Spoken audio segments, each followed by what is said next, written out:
Ayan din po, 50 real sa drawer.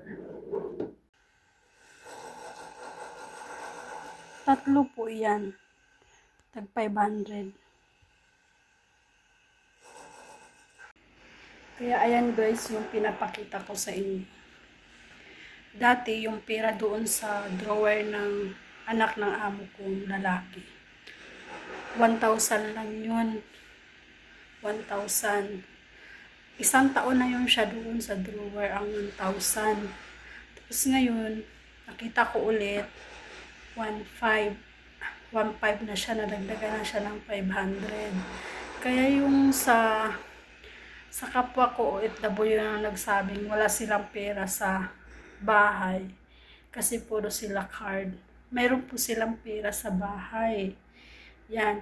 Kaya yung tiwala nila sa amin, at lalo na sa akin, malaki ang tiwala nila sa akin. Kaya yung sa kapwa ko OFW na i-advise ko na katulad kong ganyan nakakita kayo ng pera. Wag nyo nga ganyang pera na nakikita ninyo. Talagang mainit yan sa mata. At yan ay sinusubukan kayo kung hanggang saan yung ninyo about sa ganyang pera. Pero sa akin guys, 1 taon na yun siya. Simulan dumating yung anak ng amo ko dito. Kasi sa Amerika yun siya nag-aaral. Tapos nandito na siya. Simula ng 1 taon, meron ng pera dyan sa drawer na yan. Ngayon nadagdagan ng 500 kaya 1,500. Ako lang nakakita nun, yung kasama ko hindi niya yung nakita. Kasi hindi siya naglilinis doon sa kwarto. Kaya ako lang ang nakakaalam nun. Pero yung dito yung pinapakita ko sa yung 50 real sa sala. Siya naglilinis dyan sa sala. Siya nag-a-arrange minsan siya nag-a-arrange. Nakikita niyo yun dyan, mga pera. May mga pera talaga dyan nagkakalat sa sala. Kasi yung amo kong lalaki, mahilig yan siya sa kanyang cash. May cash yan siya lagi.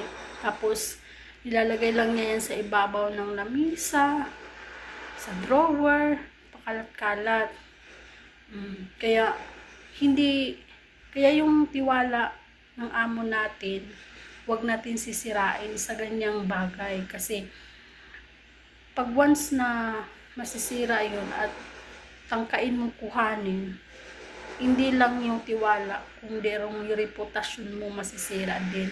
Yung image mo, kasi siyempre, puhulihin ka ng pulis, pagbibintangan kang nagnakaw. Kaya, kung ano mang nakikita, wag po kayong matakot na nakakita kayo ng ganyang pera. Lalo na't hindi naman ninyo kinuha at nandyan lang, hayaan lang nyo yan nandyan. Kasi alam naman nila yan.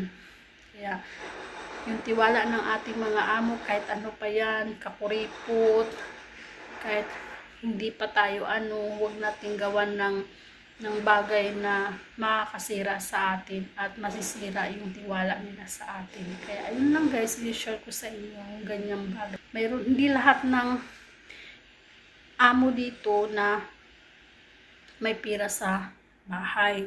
Talagang mayroon. Kaso lang, susubukan ka lang talaga. Lalo na rin siyempre hindi naman tayo pare-parehas ng mind. Kaya, yung iba natutokso, lalo na sa pinansyal o na sa Pilipinas natutokso talaga. Lalo pag alam na, ay matagal na to, baka hindi nila. Hindi po yun. Alam po nila yan. Kaya kahit 2 taon yan dyan, tira dyan sa drawer, hayaan nyo lang yan. Kasi, alam nila yan yung ganyan. Kaya ako, 1 taon na mahigit yung pera na yun. Ngayon, nadagdagan ng 500, naging 1,500 na. Kaya, ayun lang kayo.